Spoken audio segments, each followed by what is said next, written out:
paddleboard. E paano pa kaya kapag ginagawa mo mga yoga poses na to?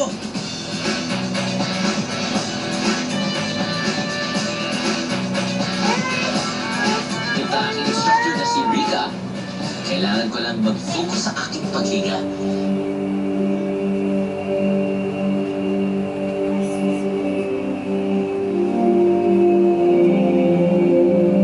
Para sa mga first-timer, hindi naman kailangan ma-perfect agad ang mga yoga pose na to.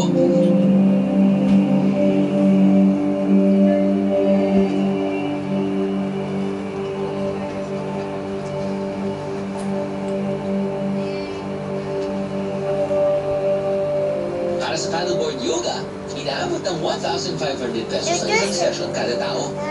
Kasama na rito ang isa pang oras na pwedeng gamitin ang paddleboard.